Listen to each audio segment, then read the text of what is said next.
10 ans. 10 ans, c'est du 25 mars 2007 au 25 mars 2017. 10 ans, c'est plus de 20 000 adhérents dans 90 pays du monde.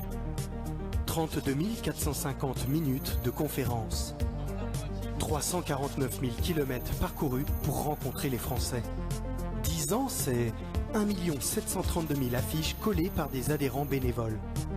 10 millions de vues sur Internet pour des conférences qui apportent de vraies solutions. 10 ans, c'est aussi 5 km de routes peints durant le Tour de France. Mais 10 ans, c'est aussi 200 000 emplois supprimés à cause des délocalisations.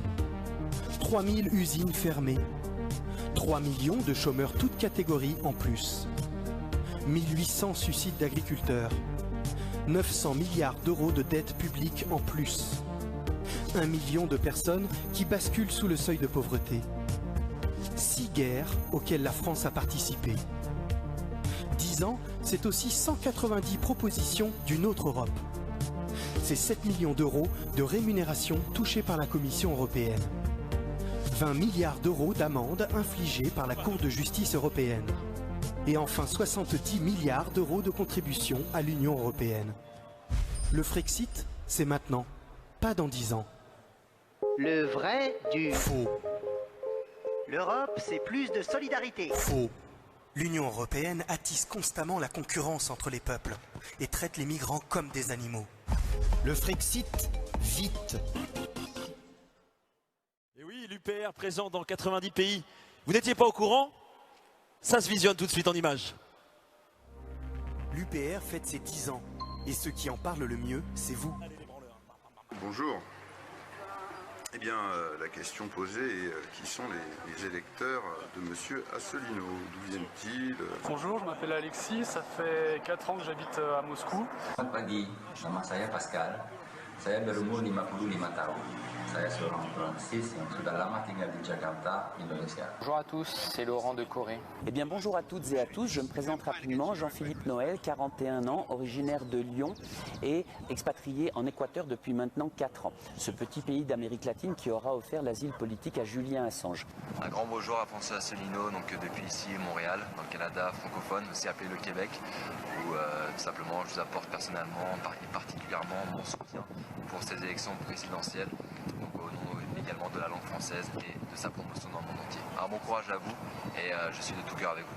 Je viens de la planète Terre, j'ai conscience que nous vivons dans une galaxie, que cette galaxie eh bien, est finalement un être vivant, mais qu'avant d'être à ce niveau, il s'agirait déjà eh bien, de considérer que les choix politiques ont des conséquences à la fois dans notre propre pays, mais aussi dans des pays étrangers comme celui dans lequel je suis en ce moment même, et qui se trouve être francophone, pillé de toutes parts, entre des mains de prédateurs avides ou de gens qui viennent en cours de récré. Quand j'ai décidé de m'exporter, c'était en fait pour découvrir d'autres civilisations où on va dire l'herbe était plus verte. En habitant à l'étranger, on a un regard différent qui va se porter sur la France. Saya menjadi anggota UPR tahun lalu, Partai François Asselineau, karena saya peduli tentang kemerdekaan dan otonomi negara Prancis. Que vous le vouliez ou non, en fait, à l'étranger, en tant que Français, vous êtes en fait un ambassadeur de la France. Et dans un paysage politique français plus que chaotique, François Asselineau apparaît comme une personne sensée qui nous redonne de l'espoir en replaçant le citoyen au cœur du processus politique. Des analyses qui s'adressent à votre intelligence et qui vous donnent des vraies clés de compréhension, notamment par rapport aux conséquences catastrophiques de notre appartenance à ces grandes institutions supranationales que sont l'Union européenne ou par exemple l'OTAN. Et notre inconséquence par rapport à la politique dans nos pays forts, dominants, eh bien, ont des conséquences extrêmement graves dans des pays comme celui-ci.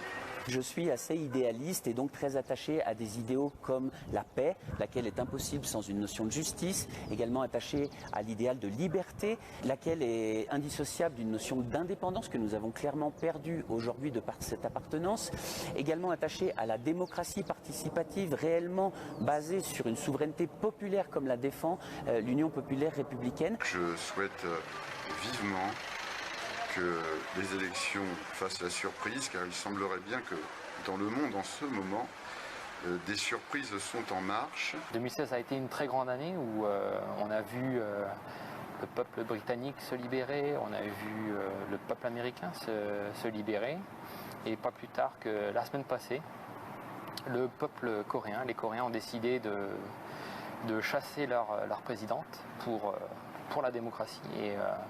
Et donc on espère qu'en 2017, ce sera l'année de la France aussi. Bonne fête et bonne surprise. Très joyeux anniversaire. Vive la France, mais une France enfin libre et indépendante. Pour M. Asselineau, je voudrais lui dire, comme diraient les Coréens, fighting. Merci à tous. Grâce à vous, l'UPR fête ses 10 ans, le 25 mars 2017. Allez, on va accueillir sur le volet international nos acteurs. L'UPR, le premier parti avec le plus d'expatriés dans le monde entier. Alors je vais demander à notre foule de faire un tonnerre d'applaudissements parce qu'ils ont fait un voyage lointain pour Anthony Couglan, universitaire irlandais, secrétaire du National Platform for European Research and Information Center. Brian Denis, je vous en prie, asseyez-vous Brian Denis. Vous mettez ici, vous voulez.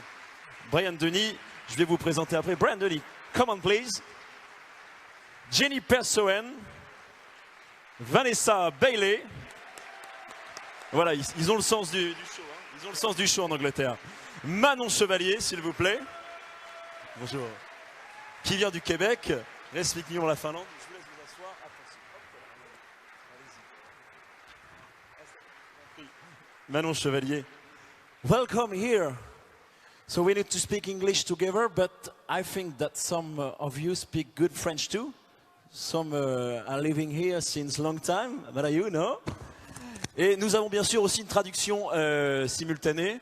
Alors je ne sais pas si elle peut traduire l'anglais en même temps avec les signes, oui peut-être. Mais si on a le mur qui pourra parler pour nous. Alors je vais demander en priorité à Monsieur Couglan de venir sur la tribune. S'il vous plaît, please, Mr. Couglan. Bienvenue. Voilà, prenez un micro, installez-vous à la tribune. On vous laisse vous faire.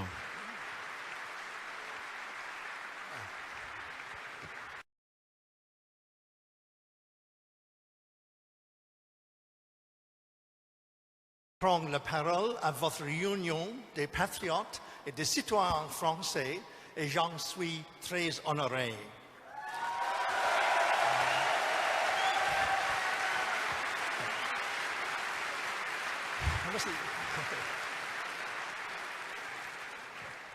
Tout comme dans d'autres pays, de nombreux citoyens irlandais sont désabusés par l'Union européenne.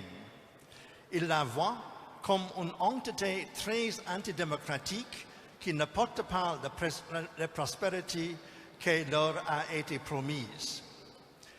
Ils la voient comme une entité qui les prive de leur indépendance nationale, car c'est maintenant l'Union européenne qui conçoit la plupart de nos lois. Une majorité d'Irlandais ont voté non au traité de Nice en 2001, ainsi qu'au traité de Lisbonne en 2008. Mais ils ont été forcés de revoter pour exactement le même traité afin d'obtenir un résultat différent. Cela a constitué un scandale démocratique. L'Irlande a toujours été un État neutre, comme la Suisse, mais ces dernières années, l'OTAN et l'Union européenne lui ont mis la pression afin de prendre part à la militarisation de l'Union européenne. Elle a perdu l'indépendance dont elle jouissait autrefois en matière de politique et d'affaires étrangères. Aujourd'hui, l'Irlande fait tout ce que l'Allemagne demande, dès lors que la France se soumet à ce que veut Berlin. Être membre de l'euro a été une catastrophe économique pour la République d'Irlande. Elle a grand besoin de recouper sa monnaie pour retrouver sa compétitivité économique. Pour ces raisons, de nombreux Irlandais se sont réjouis l'année dernière de vote au Royaume-Uni en faveur de la sortie de l'Union européenne.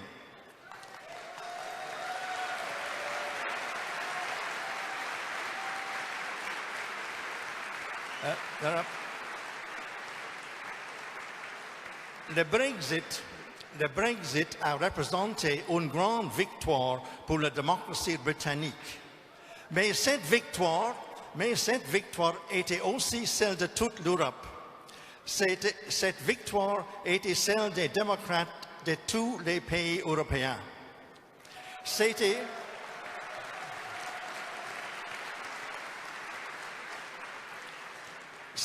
la défaite de principe visant à transformer la majeure partie de l'Europe en une fédération supranationale sous domination allemande. L'exceptionnel général Charles de Gaulle a un jour déclaré que l'Europe est composée de ses nations, de ses États et de ses peuples, ou qu'alors elle ne représentait rien. Les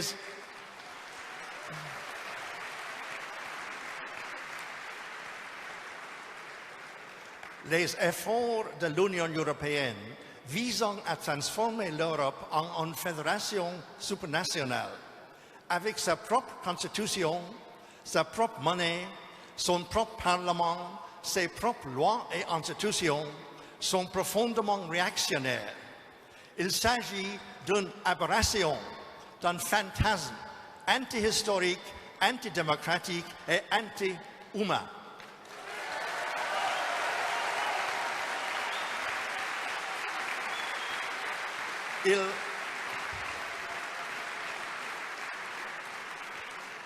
Il s'agit d'une tentative de détruire l'héritage démocratique de la Révolution française, c'est-à-dire le droit des peuples de chaque pays de décider qui conçoit ces lois et quelle devrait en être leur nature. Au Royaume-Uni, le Parti travailliste comme le Parti conservateur ont accepté le résultat du référendum sur le Brexit, ce qui représente un hommage à la tradition démocratique du pays.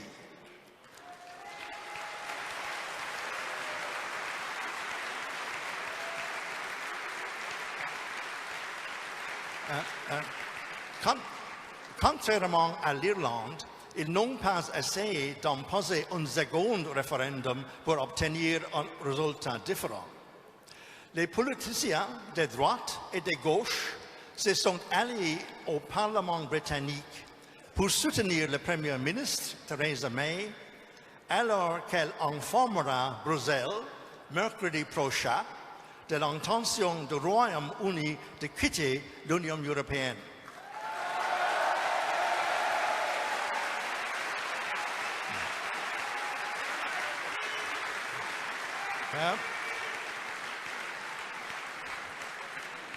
La démocratie nationale surpasse la gauche ou la droite. Dans chaque pays, la gauche comme la droite comme la gauche, doivent coopérer pour restaurer leur démocratie nationale et leur indépendance. Car elle est en train d'être détruite par le supranationalisme de l'Union européenne. Mon organisation en Irlande, l'UPR en France, tisse actuellement des liens avec des organisations démocratiques d'autres pays de l'Union européenne par le biais de la coordination d'Athènes, de Team et d'autres groupes ou réseaux dans une action internationale pour la démocratie nationale.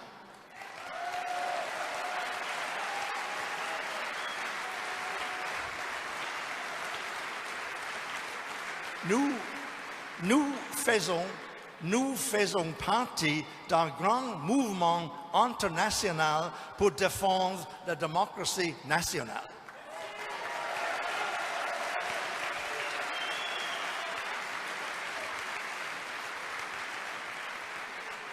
Nous sommes internationalistes et non pas supranationaliste.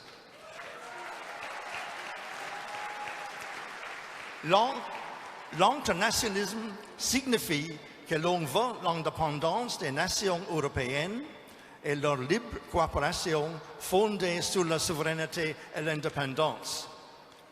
Le supranationalisme signifie amputer les pays de leur souveraineté et de leur démocratie nationale dans l'entrée d'une grande puissance, aujourd'hui l'Allemagne, avec une France inférieure, exprimant de surcroît la tradition de Vichy plutôt que celle du gaullisme.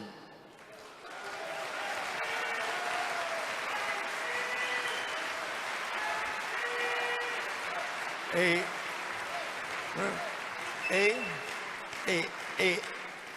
exprimant aussi les entrées de grandes capitales, des multinationales, de la haute finance, tout mondialistes et transnationaux, contre les entrées des économies nationales et de leurs citoyens.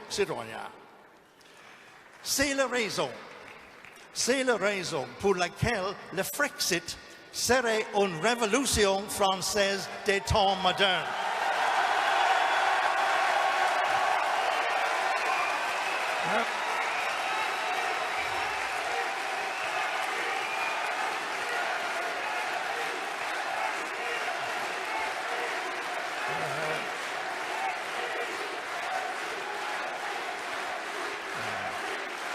Madame,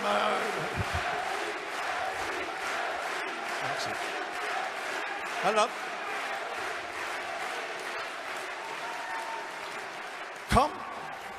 comme la Révolution française du XVIIIe siècle, elle sera une source d'inspiration pour les nations et les peuples d'Europe.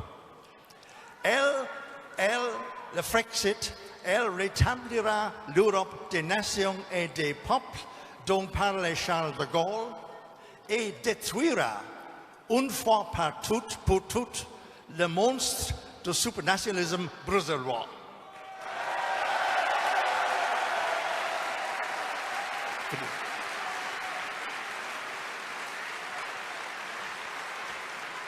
One second. Les démocrates irlandais souhaitent que l'UPR remporte le meilleur succès aux prochaines élections. Les démocrates irlandais souhaitent à François Asselineau pleine réussite pour sa candidature présidentielle. Ils souhaitent un succès total au mouvement pour la restauration de la souveraineté et de la démocratie nationale de la France. Vive la démocratie nationale, vive la France!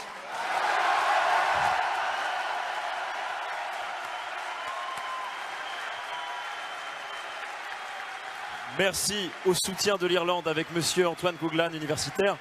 Brian Denny, je vous laisse la parole. Brian Denny, bien sûr, vient d'Angleterre. Il est syndicaliste britannique à la tête du Trade Unionist Against the European Union. Bonsoir. En Grande-Bretagne, nous avons voté pour le Brexit.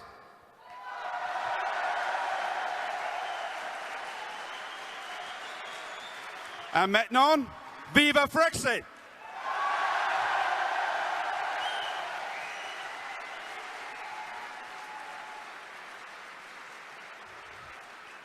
I'll speak in English. Tonight we meet on the 60th anniversary of the coming into force of the Treaty of Rome, which, along with the other treaties, has wrought so much damage onto the economies of Europe. But it is also only 4 days from the historic invoking of Article 50, which will begin the process of taking Britain out of the European Union.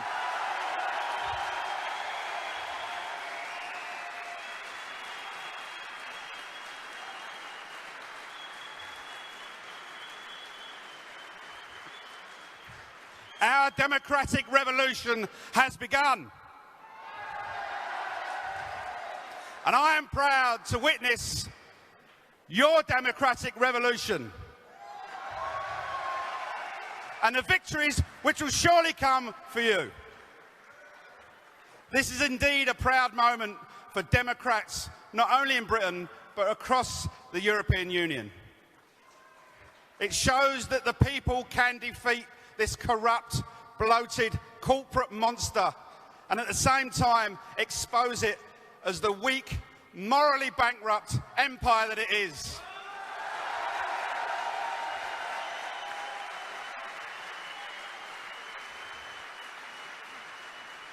The EU treaties, the pacts, the directives, all enforce austerity and constrict economic growth.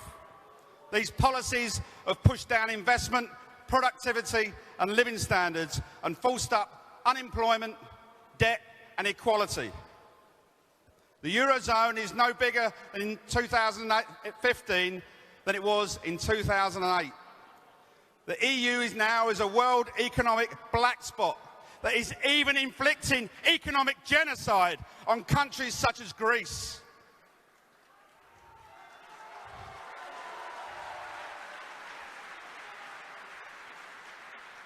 And this is why, 9 months ago, British voters shocked the world by voting for Brexit. And in doing so, they rejected the corporate globalisation agenda that has already destroyed so many industries, driven down wages and destroyed countless lives. But this victory did not belong to any one party or any one movement. It was a democratic impulse from across the political spectrum, from left to right, which rejected EU rule and EU dictatorship.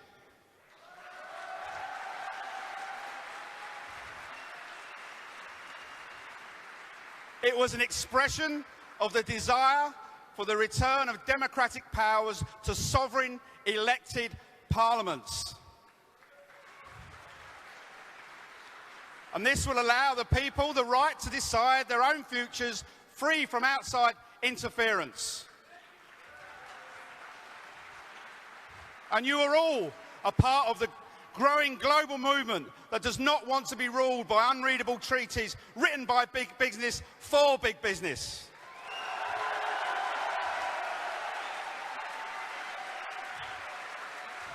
And we don't want deals like TTIP, which want to hand even greater powers to the richest people in the world.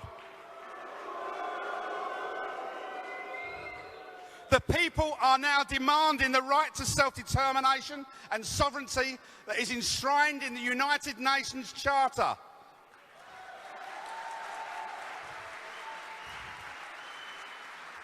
And it was, of course, this noble cause that sparked the English Revolution, the American Revolution, and of course your own French Revolution. We are in good company indeed.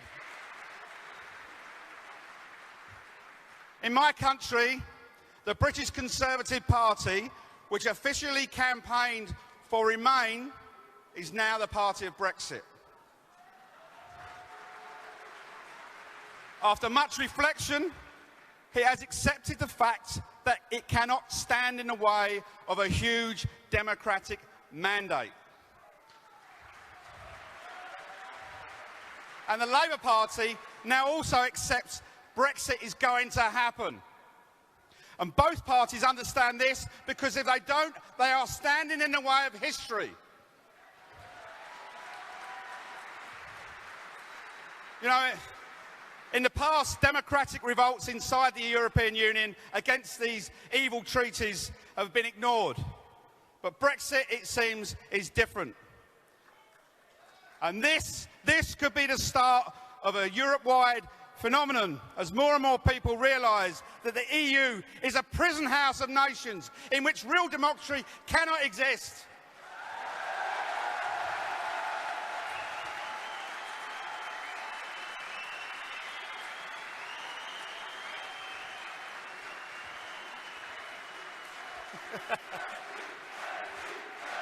Good crowd, aren't they?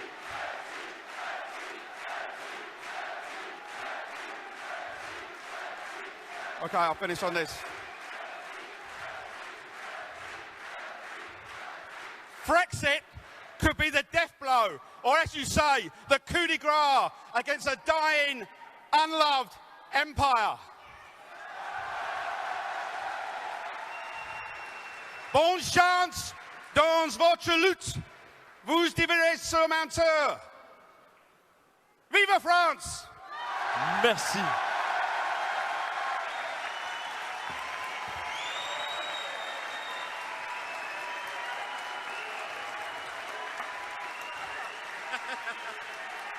Merci Brian Denny d'Angleterre qui nous donne son soutien.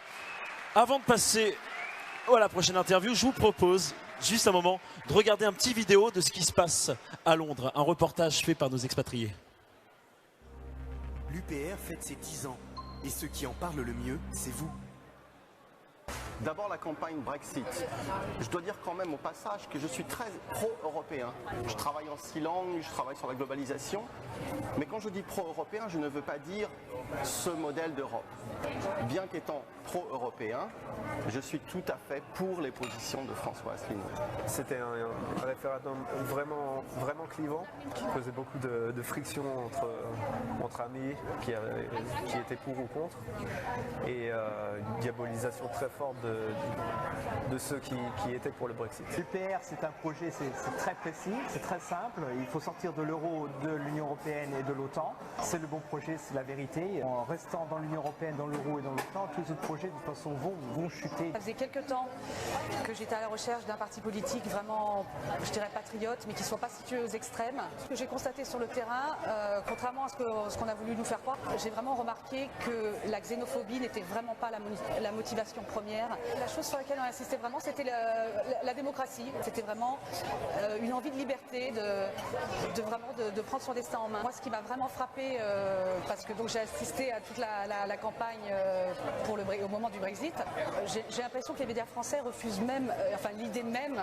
d'avoir un débat. Je pense que le débat qui a eu lieu au moment du Brexit n'aurait même pas pu avoir lieu en France. Ça aurait été inimaginable. Les médias ne sont pas aussi libres et qu'ils sont plus tenus par la finance, par des milieux d'influence. Donc c'est assez navrant, mais c'est ce que j'ai vraiment constaté. Ouais. La réalité, je dirais, des opinions sur le Brexit était bien loin de ce que les médias véhiculaient. Vu que vous avez des gens de toutes origines, y compris d'origine de l'Union européenne, qui étaient favorables au Brexit, en réalité. La situation politique en France, elle est préoccupante, pour le moins. On sent depuis l'étranger, et d'ailleurs les Anglais le perçoivent également, le désordre politique qui s'est installé en France. Je vois à travers l'UPR déjà que la relève est en marche et qu'il y a un mouvement populaire qui se met en place et que rien n'arrêtera, je pense. Aller à un séminaire, une conférence, une session avec Asselineau, c'est autre chose. Ce sont des présentations fleuves qui nous éduquent. Et ces arguments nous éduquent et nous avons besoin de commencer à penser de façon différente. Et pour penser différemment, nous avons besoin de comprendre la complexité, ce que lui fait très bien. Merci à tous. Grâce à vous, l'UPR fête ses 10 ans, le 25 mars 2017. Voilà nos amis anglais qui nous ont devancé, les expatriés qui parlent du Brexit et bientôt pour nous le Brexit, le Frexit. Je vais accueillir maintenant, s'il vous plaît, Jenny Perssonen, représentante du Parti de l'indépendance de Finlande. Bonjour.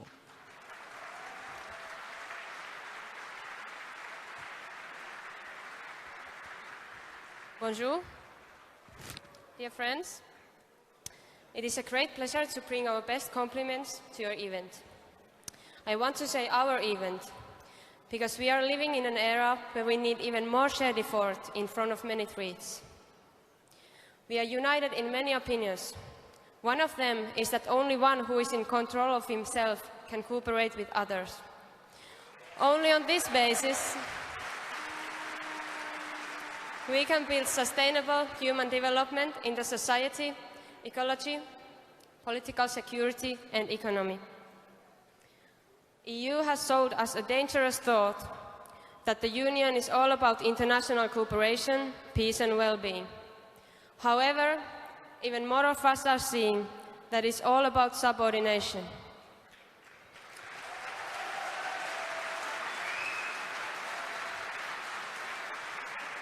EU EU is all about oligarchic institutions that are controlled by large companies, investors and banks.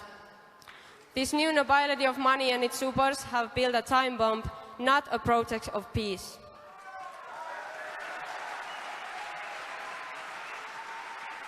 It is not just the EU, it is the prevalent economic system. Lastly, I want to go back to what we need to replace this. Before that, I want to briefly tell you about the situation of Finland. Finland is a member country of EU since January 1st, 1995. Finland is the only Nordic country that is a part of the Eurozone instead of having its own currency. The time in the Eurozone has meant the demolition of a Nordic welfare state that was built during the decades. Continuous cutdowns, selling the national heritage, the poor getting poorer, the rich getting richer. It is not a coincidence that Finland is doing worse than other Nordic countries. When we don't have our own independent legislation, our own currency, we don't have our own economic policy, and we are not able to decide how our society develops.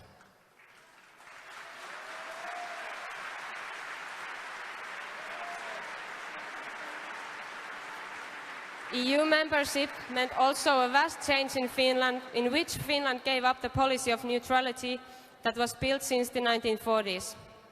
EU-Finland is bound by the foreign, security and defense policy of the EU. This change was made as in passing. Finland is not a member of NATO, but our country has been made as involved in the structures of NATO as is possible without being a member. More than 50% of the Finnish people are against NATO membership and only 20% support it.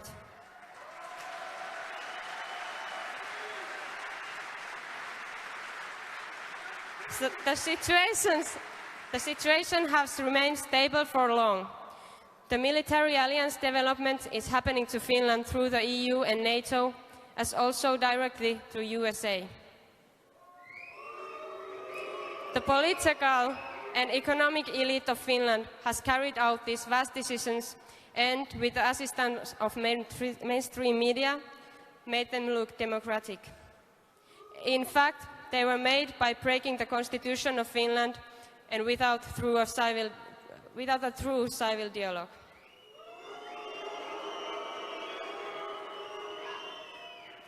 The key objectives of the Independence Party are restoring the independence, currency and neutrality policy of our country.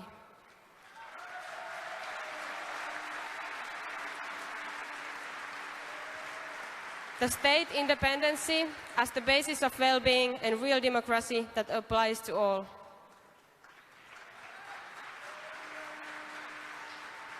In a recent wide inquiry, 40% of the Finnish people thought we must leave the EU. This is happening at the same time when there is not a single party in the Finnish parliament that aims at leaving the EU or the euro. Leaving the euro is obviously supported by most of the Finnish. The news coverage is one-sided, supporting the euro. It is inevitable that Finland will acquire its own money and independence. But there is no time to waste because the cost of the current policies are increasing fast. We need cooperation. Your work here is magnificent.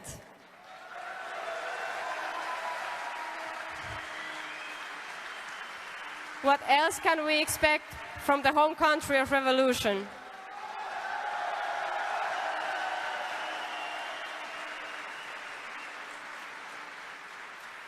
What we need now is a novel, non-violent revolution that displaces the economic and political elite.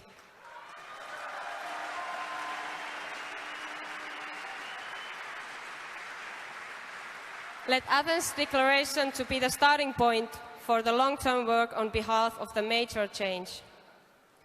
When we see that we need a renewal of the basic societal and economic structures, we must have the capacity to think differently than when the current structures were created. Socialism, in a form that it was previously carried out, is a thing of the past. Current capitalism is about to reach its end. That is told by the convulsions of unsteady system, both in the EU and the USA.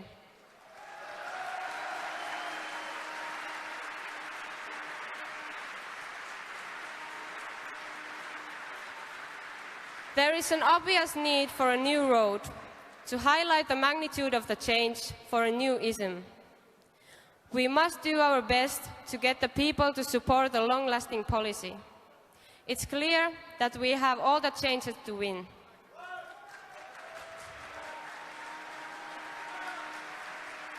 Maybe the most essential thing now is that we can offer the kind of future that most people really need. What we can offer is the view of hope into the future. We can offer a goal, a road that leads there, and the first steps. We need an ideology, a strategy, and concrete measures. We need value-based solutions and a message that can be understood. Here are some of the principles and practice briefly. Balancism, aka steady-state economy. First, independent legislation, judicial independency, and foreign policy of a country's own.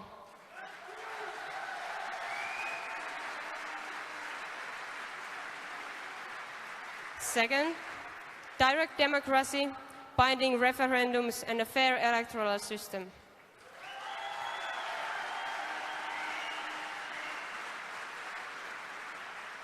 Currency and a central bank held by country.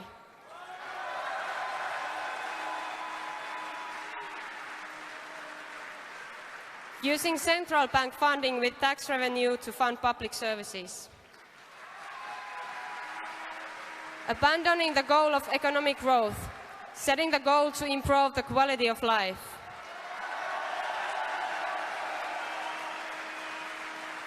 Satisfying basic needs and reducing inequality. The balance between human needs and ecological resilience. Ending the disposal and wasting.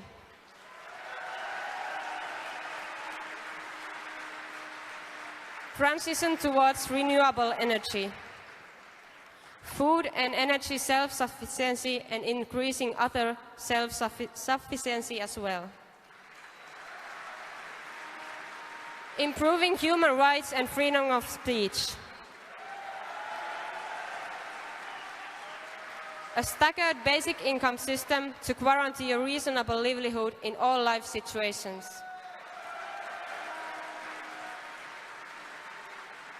Fair taxation that evens out the income gaps between the rich and the poor and encourages activity. Free high-quality education and healthcare accessible to all. Improving health by taxation and raising lifestyle awareness. Transition from work-related expenses to extended robot tax. Free or very reasonable priced public transport for the sake of the environment and road safety. Transferring the resources from armament to improving versatile security and solidity. Constitutional court and intervening in tax avoidance and corruption.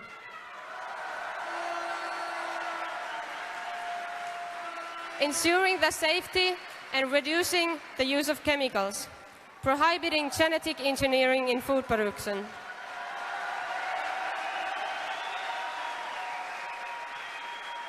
And the last, strengthening international cooperation in between countries that support real democracy. Thank you very much. Merci beaucoup. Merci beaucoup Jenny Pessonen pour votre intervention. On va accueillir, si vous voulez bien, Vanessa Mele. Je vous fais venir jusqu'à la tribune. Vous êtes britannique, vous parlez très bien le français, je crois. Oui, je vais parler en français. On vous écoute.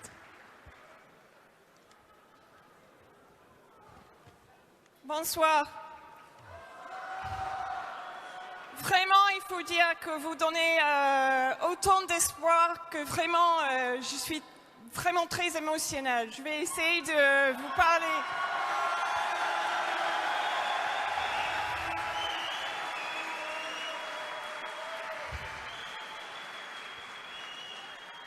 Je suis Vanessa Billy, journaliste indépendante, qui a passé 3 mois en Syrie en 2016, en particulier en Alep. J'étais à Alep. Merci pour la Syrie. J'étais à Alep pour sa libération. Une libération de l'occupation terroriste financée par l'OTAN.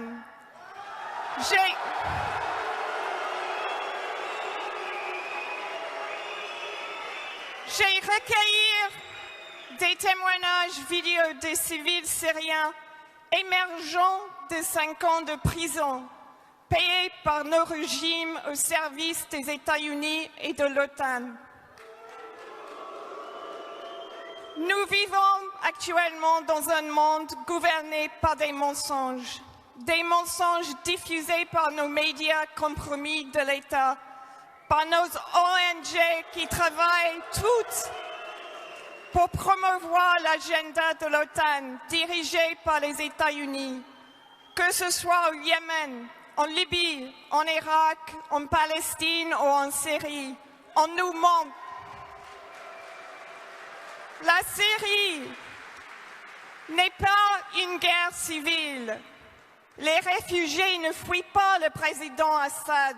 Au contraire, plus que 80% du peuple syrien en Syrie prend refuge dans les zones sous protection de l'État syrien.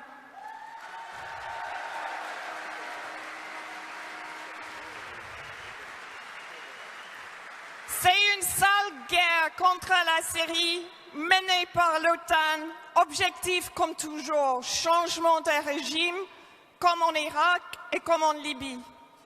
Le peuple syrien est soumis à la misère et au terrorisme par les États-Unis et l'OTAN, alliés aux États du Golfe et à Israël. Le terrorisme que la France, entre autres, arme, finance et appelle les rebelles, la France impose des sanctions économiques qui ne touchent pas le gouvernement syrien, ils touchent que le peuple syrien. C'est une forme de terrorisme économique.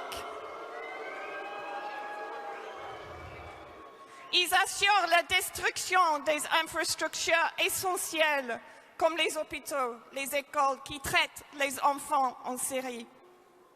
À côté du terrorisme militant, les sanctions assurent la déstabilisation d'une nation souveraine. La France et d'autres États de l'OTAN commettent des crimes suprêmes contre l'humanité en Syrie sous le prétexte humanitaire. Ce prétexte est faux. En Syrie, une guerre est menée contre nous tous. En France, partout au monde, contre l'humanité. La Syrie actuellement contient la menace terroriste créée par nos propres régimes, une menace qui nous rapproche de plus en plus chaque jour lorsque les États-Unis et l'OTAN continuent de financer et d'armer les groupes extrémistes en Syrie.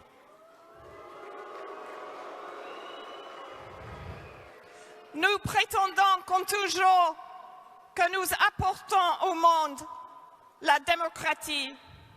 Je vous lirai un bref extrait d'une lettre ouverte écrite au président Hollande par un collègue, Pierre Lecouf, un Français qui travaille depuis 1 an à l'ouest d'Alep, sous des attaques quotidiennes de mortiers terroristes.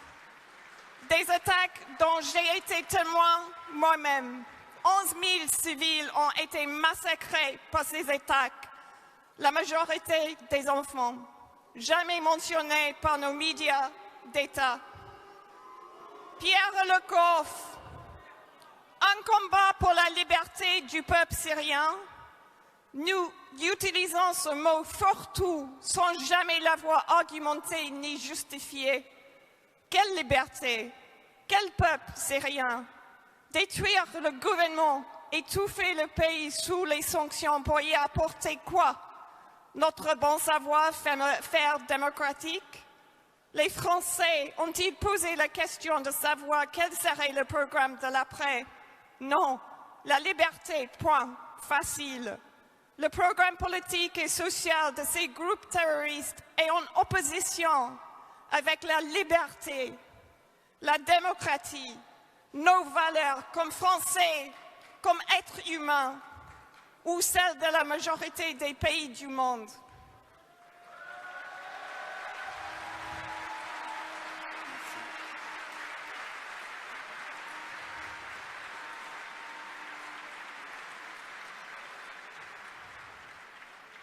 Il y a 2 jours, il y a eu une attaque terroriste à Londres.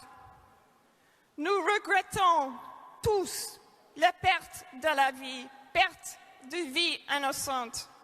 Même ma famille vit dans cette région de Londres.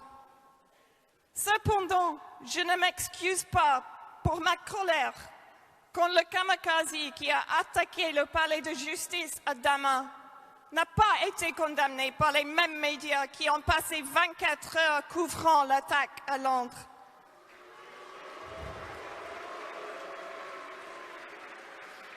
Ce kamikaze en Syrie a détruit la vie de centaines d'innocents et les rues de Damas ont été couvertes de sang. Mais nous, les médias, les appelons des combattants de liberté et nous célébrons leur victoire. En Europe, ces mêmes militants se transforment en terroristes. Pire encore, nous les accueillons en France. Les casques blancs que le gouvernement français a financés, entre autres, et que nous avons reçus aux Champs-Élysées, sont, pour un grand nombre d'entre eux, sécuristes d'Al-Qaïda, de Daesh et d'autres groupes extrémistes. Ils ont prêté allégeance à Jabhat al-Nusra, comme le prouvent les documents retrouvés après leur départ et comme en témoignent les habitants d'Alep. Nous honorons Bin Naïef de la monarchie absolue de l'Arabie saoudite avec la Légion d'honneur.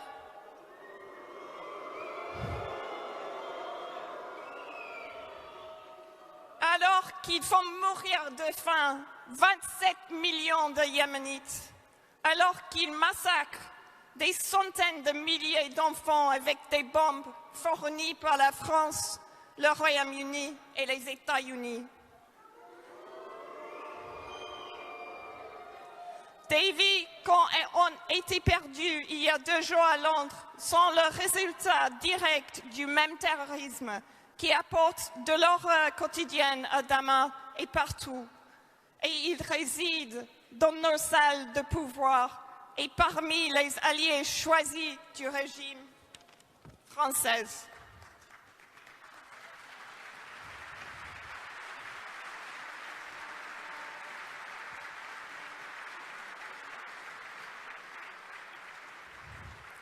Je ressens profondément et je prie de tout mon cœur pour les familles qui ont perdu leurs proches il y a 2 jours à Londres.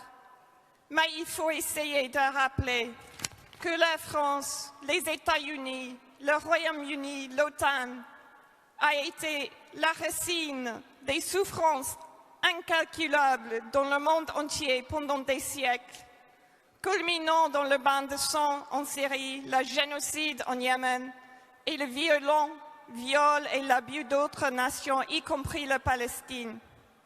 Ce sont des actes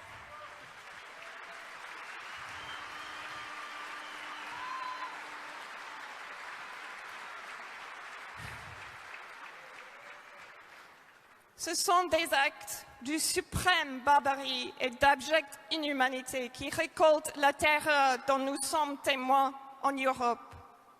il est temps avec M. Asselineau, avec vous tous, de traiter la cause et non les symptômes, de se lever contre ceux qui ont apporté cet enfer sur la terre.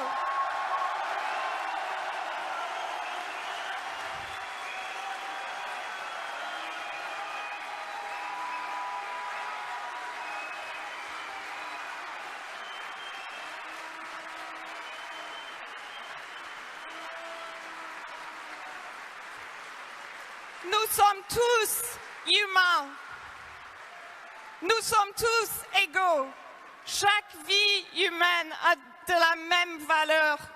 Il est temps de défendre l'avenir que nous devons à nos enfants et aux enfants des pays qui ont été détruits par nos gouvernements successifs.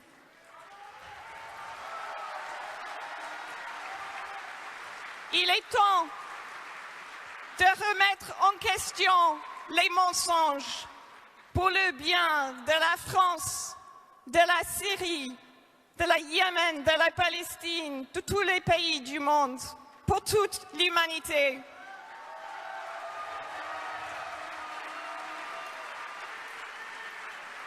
Et avec vous, je vois enfin que c'est possible. Vous m'avez donné de l'espoir.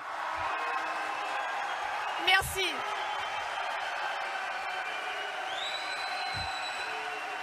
Vive la France! Vive la Syrie! Et vive la vraie liberté!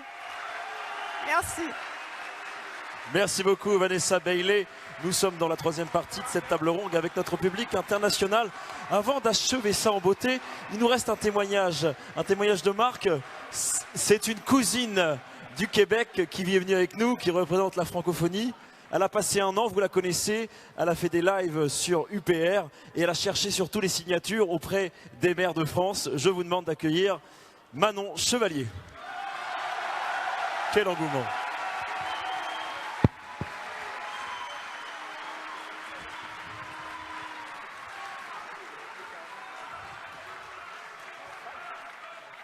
Amis français, chers cousins,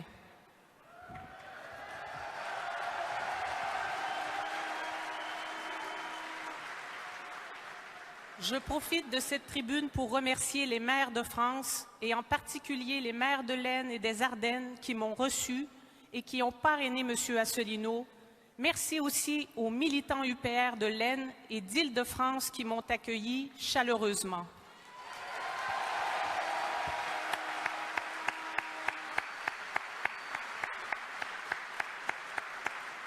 Enfin, merci à mes amis et à ma famille de m'avoir soutenu dans ma démarche dans votre magnifique pays.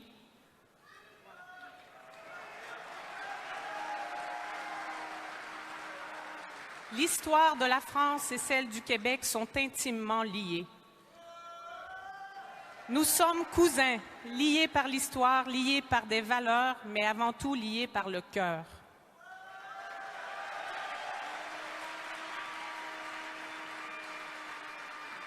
Une question m'a souvent été posée. Pourquoi, Manon, consacres-tu ton temps pour un parti politique dans un pays qui n'est pas le tien?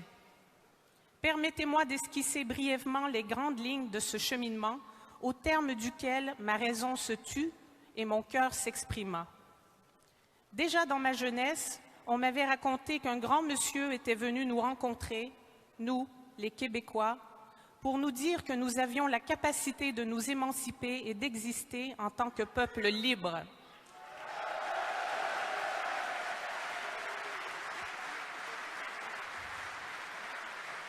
Ainsi, comme pour beaucoup de Québécois, mon inconscient était déjà imprégné par le magistral « Vive le Québec libre » de Charles de Gaulle du 24 juillet 1967 à Montréal.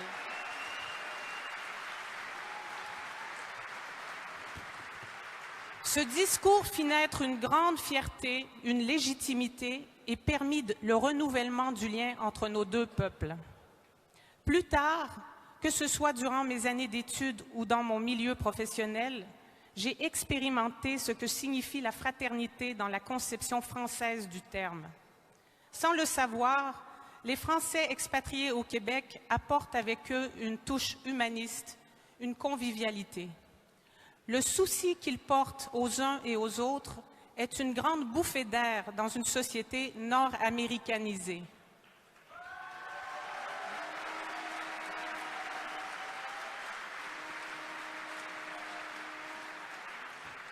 Les voyages m'ont aussi permis de découvrir le formidable réseau culturel français sur la scène internationale, notamment en Amérique latine et en Afrique du Nord. Des années plus tard, un grand ami d'origine égyptienne, cher Richard, me fit prendre conscience de la grandeur universelle de la France, de son génie dans tous les domaines, juridiques, littéraires, philosophiques, scientifiques et j'en passe, de même que de son rayonnement à l'échelle planétaire. Ce même ami m'incita à traduire mes convictions en actions, suite à quoi je me retrouve aujourd'hui parmi vous.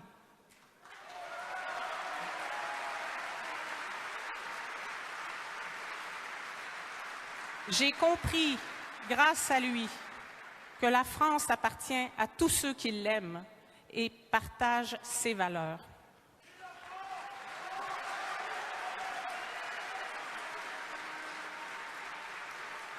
En tant que Québécoise, j'éprouve une immense fierté d'être née dans une culture dont les valeurs de liberté, d'égalité et de fraternité perdurent contre vents et marées. Notre langue est si belle et si riche. J'ai envie d'interpeller mes compatriotes québécois et nos amis francophones en leur disant « Personne n'a le droit d'abandonner un héritage universel si prolifique et notre mission première devrait être la défense de la langue française. »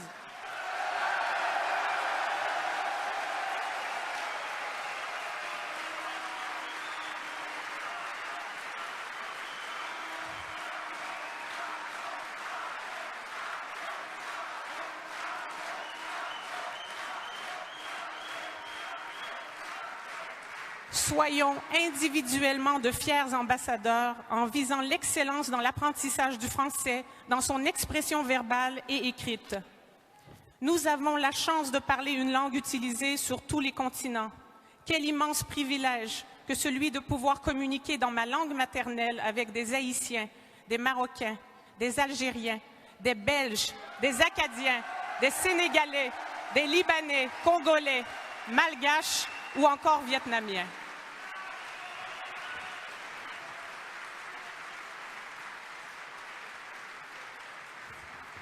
À une époque où il est difficile de trouver des repères, les prises graduelles de conscience, culminant avec la découverte des conférences de M. François Asselineau et de son projet altruiste pour la France, résonnèrent en mon fort intérieur. Je fus foncièrement touchée par son engagement pour sa patrie. L'énergie et le temps consacrés par François Asselineau pour instruire et transmettre à toute personne prête à écouter me portèrent à répondre à l'appel comme si c'eût été celui du général de Gaulle du 18 juin 1940.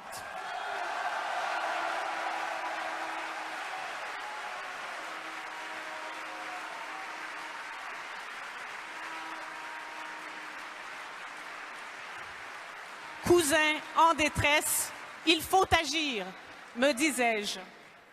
J'ai ici le sentiment de participer à un événement historique sans précédent. Comme l'a dit M. Asselineau, j'ai espoir que si la France se relève de cet esprit d'abandon et redevient la France, elle inspirera les autres pays dans sa mission universelle.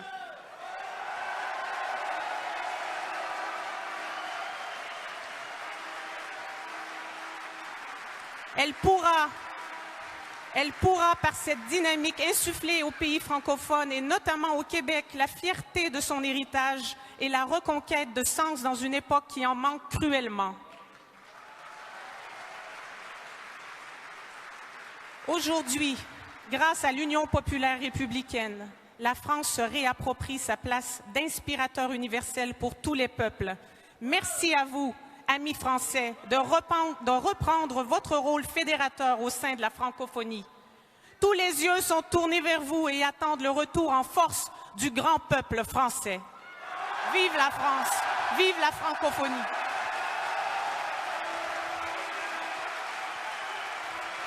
Merci beaucoup Manon Chevalier pour votre témoignage. Allez, je vous invite s'il vous plaît à me rejoindre. Monsieur de l'Irlande, l'Angleterre, la Finlande, l'Angleterre, à nouveau. Venez avec moi, venez au milieu s'il vous plaît.